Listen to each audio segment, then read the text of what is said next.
just in the nick of time. But Basilan will start the fourth with the possession, but immediately coughing it up, Mark Dyke with a steal. See the quarter scoring. Ilagan Isabela got off to a hot start, led by as many as 13. But Basilan slowly was able to chip away at the lead. In fact, led by 3 points in the third before that basket by AJ Miranda. Mahari. Susugurin yung depensa ni AJ Miranda and he will lay it up and in. He just gave AJ a dose of his own medicine there.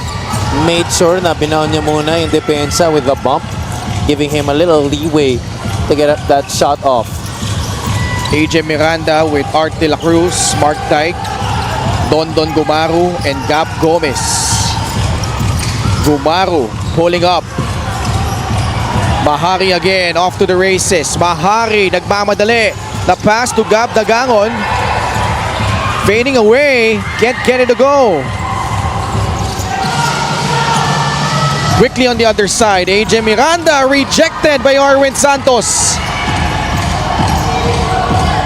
Mark Dyke this time.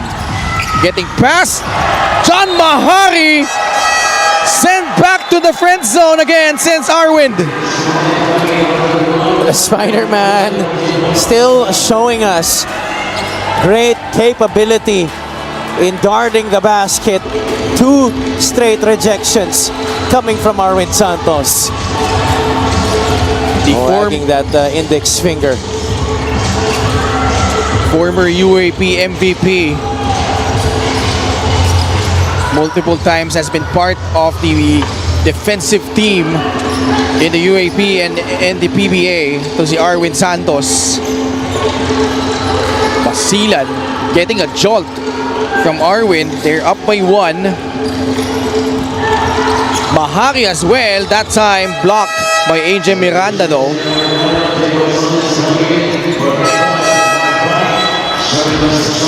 Good help defense here by AJ Miranda. He swats that ball loose. Olegario pinalik na dito ni Coach Louie Gonzalez, hoping to light a fire underneath nitong Ilagan Isabela Cowboys. Both teams have numerous blocks in this game. Concepcion Nilua. Miranda on the move. AJ Miranda off the glass and in. He is just a huge freight train running downhill. So tough to stop. 12 puntos para kay AJ Miranda. Balik ang labang sa Ilagan Isabela.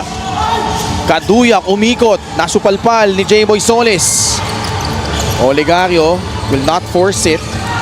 Miranda, siya rin iikot and he will be the one who will score for the Cowboys. Back-to-back baskets from AJ Miranda. Gixer, great move of the game. Born for greatness. He got Mahari a little off guard there. Di niya masyadong in-expect na pupunta sa kanyang scoring ways ito si AJ Miranda on that particular possession. Maybe he expected Ilagan to settle with setting it up, but that's not what happened. Nandito pa rin po tayo sa Kamalig in Orion Sports Complex in Bataan. Fan outfit of the game is brought to you by LGR, the official outfitter of the Mpbl. Muli po Ken Panglinan with Javi Palanya at courtside. We have Miss Lyra Punsalan. Good size crowd here in anticipation of the match later on for the One Bataan Risers kalaban ng Paranaque Patriots. Head of Operations Emerita. In between is Commissioner Kenneth Doremdes, and on his left, Head of Security Rudy Distrito. 52-49. Emancalo returns. Mahari to Sherwin Concepcion. In front of him is Art De La Cruz. Skip pass to Emancalo. Wants to post up J.R. Olegario. Eman Calo fading away off the glass. And Eman Calo just in the nick of time. Ngayon, wala namang gagawa doon si Gerald Olegario. He did all that he could defensively there, but Calo relying on his height advantage to get that shot off. 13 points for Eman Calo. 52-51. Miranda. The switch by Concepcion. Turn around. AJ Miranda has scored the last 6 points for the Ilagan Isabela Cowboys. He's been on a tear in all of those baskets coming near the basket. Offensive foul against Calo. That's how bothersome J.R. Olegario can be on the defensive end. Very pesky defender. Although he may not have the height, he will play with a lot of heart. Very clear here. See that left arm hitting the front of his face. Meanwhile, Miranda drop step and then the push shot fading away to the right side. The much more improved AJ Miranda starting here for the Ilagan Isabela Cowboys. Enzo Hozon is the one tasked to guard him now. De La Cruz gives it up to Ajem. Goes downhill. Solis to Art De La Cruz. 4 on their shot clock. Olegario. Supalpal. Inabot kay Raymar Caduyak. Caduyak does not have the numbers. Will skip it to Alex. Cabagnot for free.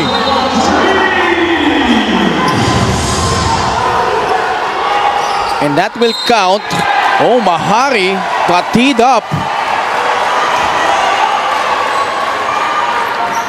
As he was complaining on that last foul call after Cabagnot nailed this 3-point shot. Yeah, watch, there was a takedown there by Mahari. And then see what transpired after that. I think Mahari even wanted Olegario to be called for a foul, but it was really Mahari who was the culprit on that sequence. Eh kung titingnan mo nga yung play na yun, he should have been called for a loose ball foul. And this technical foul because of continuous complaining. So it should have been 2 fouls straight for John Mahari. There you see him trying to argue with the referee. I don't know why he's still trying to plead a case there dahil nakita nyo naman sa replay, very clear, it was Mahari who took down Olegario. Basilan thinks otherwise, so they will use their coach's challenge here. Interesting. Very interesting. All right. We'll find out if they're correct. This is a crucial call. 5 minutes and 48 seconds remaining here in the 4th quarter. And that stops the momentum a bit para sa Basilan after Alex Cabagnot tied the ball game up with that 3.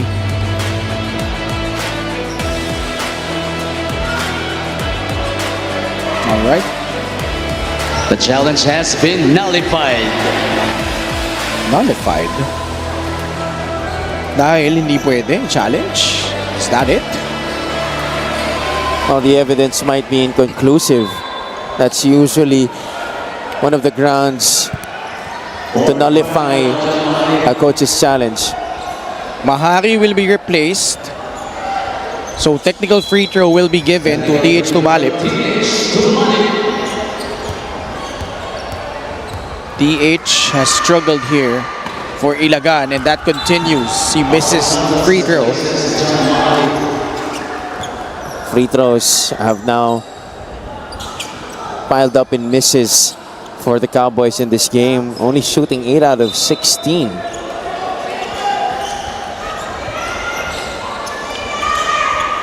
Basilan with 3 team fouls. Ilagan, their next foul will put Basilan at the line. Or actually, wala pang team foul pala ang Ilagan Isabela. So they haven't fouled yet. With good defense without fouling itong Ilagan. But Olegario fails to convert on that 3-point shot.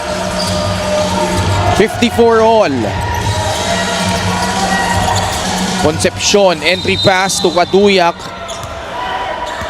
as he tried to take advantage of that size mismatch against Jer Olegario. And that's going to signal Coach Louis Gonzalez to reinsert Gab Gomez in this game to avoid those cross matches like that. They cannot afford for Basilan to take advantage of those mismatches inside the paint. Alex, up top. Arwin at the elbow. Balik kay Cabagnot. 6 on the shot clock. Cabagnot moves left. Fight for the rebound. Napunta kay Enzo Hoson. Kaduyak for the lead. Too strong. Miranda. Stop in his tracks by Enzo Hoson. Good job in transition by Enzo. Stopping that fast break. TH to Gab Gomez. Drives baseline. Oh, what a pass. But Santos with his third block. Great recovery from Arwind. Oh, he may not be scoring a lot in this game, only with 4 markers, but he already has 11 rebounds and 3 shot blocks. Steal here for the Cowboys. Gomez, cross court. Miranda in the paint. Pass to Art De La Cruz. Count it, plus a foul. What composure being shown down the stretch here by AJ Miranda. Did not force up a shot. Saw that De La Cruz was in his peripheral on the right side. Decided to give it up at the last moment. This is the game brought to you by 1xBet, the title sponsor of the Mpbl. Your choice, your victory. Feel more game with 1xBet. Art De La Cruz has been a bit silent here in this game. Not really much scoring the basketball, but does have 10 rebounds and 4 assists. Mintis nga lang yung free throw. Santos comes away with it for Basilan. Approaching the 4-minute mark of the fourth. Alex drives, flips it up and in.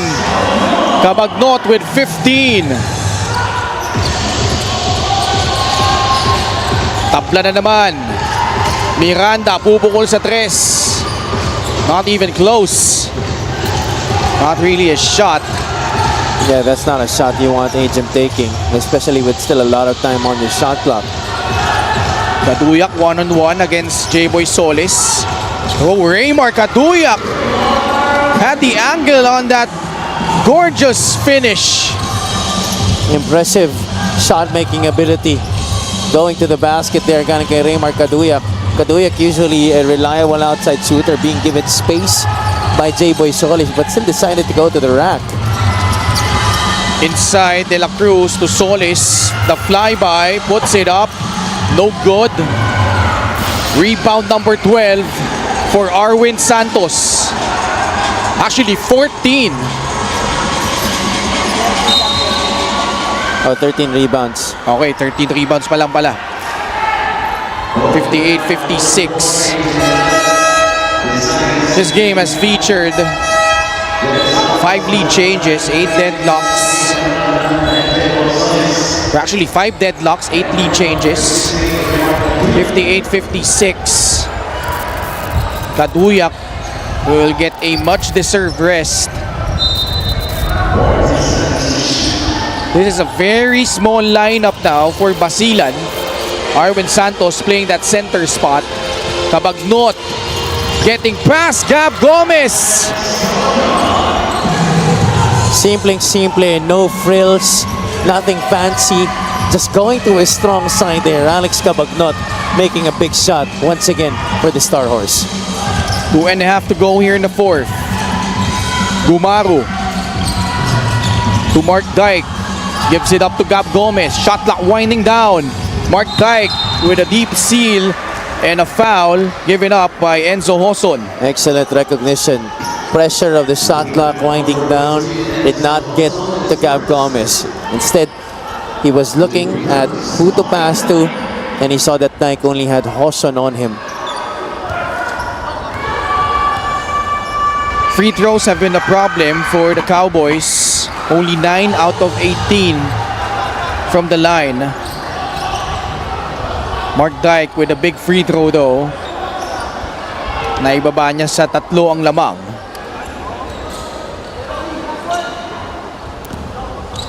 Itong free throw na ito ay atid sa atin ng Extreme Appliances, ang subok at kumpletong appliance brand ng Pilipinas. Sablay yung pangalawa. Eman Calo, balik kay Enzo Hoson. Cabagnot, who had only 4 points in the first half, coming up with 13 here in the last 2 quarters. Eman Calo, big three-pointer! Last 2 minutes of the game. Mark Dyke inside. Free for that deuce. 63-59. Now this is this 2-2-1 zone press that will go down to 1-3-1 that Ilagan has gone through multiple times here in the second half. Calo binabantayan ni Gumaru. Eman, another 3-point attempt. It will bounce out. Gab Gomez whips it to Mark Dyke. Dennis Santos bothered by the double team. Ball stolen away by Enzo Hoson. 1:12 left in regulation. Alex, Dennis Santos in front of him. Basilan with 7 steals compared to 8 naman for Ilagan Isabela. Alex Cabagnot drives baseline. Oh! Had that tough angle but had the wits in English to will that one through. Oh boy, what an incredible shot make by the crunch man. Santos was trying to keep in step with him all the way to the hoop. Took it to the other side with a much more difficult attempt. Was able to use that offhand to keep Santos from getting in front of him. But still, the magnitude of the difficulty of the shot was still top level. It was so hard to make, but still Cabagnot able to drain it.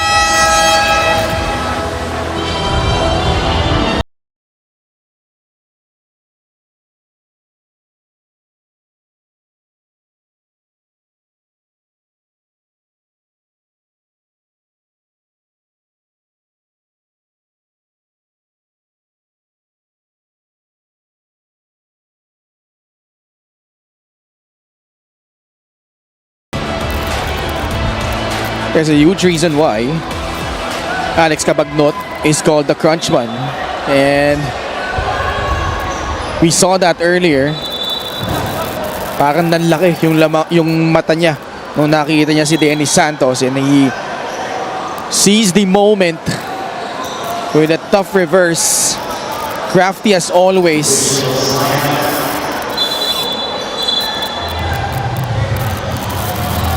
$65-59.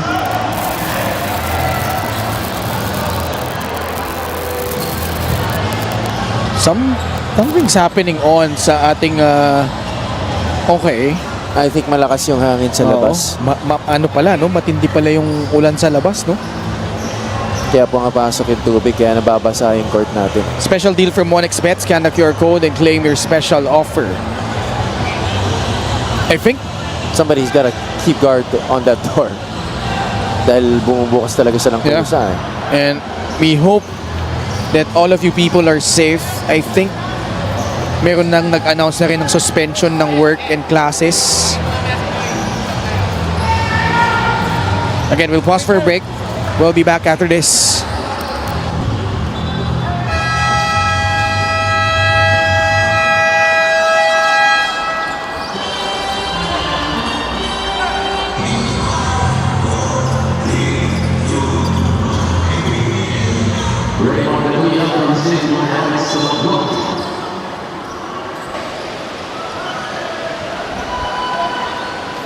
Back with us here at Orion, in Orion, Bataan, Coach Louie Gonzalez mapping out a play.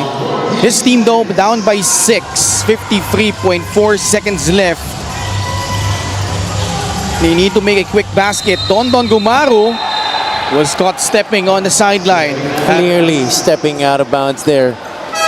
And that was such a crucial mistake considering the amount of time that they had to prepare for that possession, and also the importance for them to make a basket dun sa play na yun. They're currently down by 6 points. That would have cut it down to maybe 4 or 3. And now they need to make a stop here. All is not lost para sa kanila, but they definitely need a stop here. But they decide to go for the foul. That's still one more foul to give for the Cowboys. So I believe they're also going to try to go for the steal once again on this play.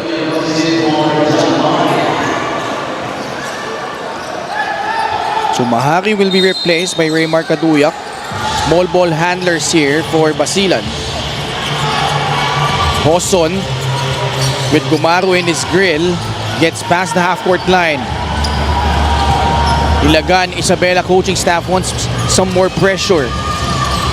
Calo with Dyke trying to keep in step. Eman Calo forcing it up and in. How about that? 8-point lead. Gab Gomez to Art De La Cruz for 3. Off. Dyke gets it. Time not underside. De La Cruz reloads. Short. Makoy Marcos gets it. Count it plus a foul. Makoy Marcos able to persevere, and a free throw coming up to cut it to 5. And look at this. This was the rebound by Makoy Marcos off the second miss by Art De La Cruz. But just a lot of clock shaved off from the game here. That may cost Ilagan the game. Makoy will miss. Fight for the rebound. Calo ends up with it in the corner. Eman Calo. And penalty ng Ilagan Isabela. 2 free throws coming up. 8 seconds to go. Ay, may isa pa. Still one more. That was their last foul to give. They need to foul again to send Basilan to the line. But they do a good job as the Star Horse, after trailing by as many as 13 points in the first half, able to pull a comeback here and stunning the Ilagan Isabela Cowboys. And boy, Arwin Santos with a vintage performance. Cabagnot once again leading them in scoring, and very impressive from those two veterans. Our best player of the game brought to you by 1xBet, the title sponsor of the Mpbl. Your choice, your victory. Feel more game with 1xBet. Arwind held down the fort defensively with his interior defense, protecting the basket, pulling down rebounds. He ensured that Basilan would get these kinds of possessions that would enable the Star Horse to turn to the crutch man, Alex Cabagnot, to hit a bevy of huge shots in the fourth quarter. 15 of his 19 points coming in the second half. Basilan holding off Ilagan Isabela 67-61. Let's go courtside to Lyra. Ladies and gentlemen, I am with the Crunchman. Of course, Alex, wow, you are unstoppable. Back to back to back. Best player award at age 42. How do you feel right now? First and foremost, I want to thank everybody here in Bataan. Yung mga Mpbl fans na pumunta dito sa Bataan, especially everybody watching on YouTube and on Facebook. Maraming salamat for your support. And, TikTok muna tayo, pre! TikTok muna tayo. Well, just tired. But I'm glad we won. Boss Jax was here. He gave us full support. So, kailangan namin siya talaga suklian with a victory. But the team that we played against, they're so tough. They're fighting for a playoff spot also. So, maganda yung environment. I hope everybody enjoyed. And yeah, so I hope I answered your question. Yeah, and with how consistent you guys have been for your 3-game winning streak, now you have more chances to go higher in the standings. How important is this win for you? We're just going to take it every game at a time. I think that's how they say it. And we're gonna just continue praying to the Lord that we keep our team, my teammates, are injury free, and sana makatulong kami collectively for our main goal.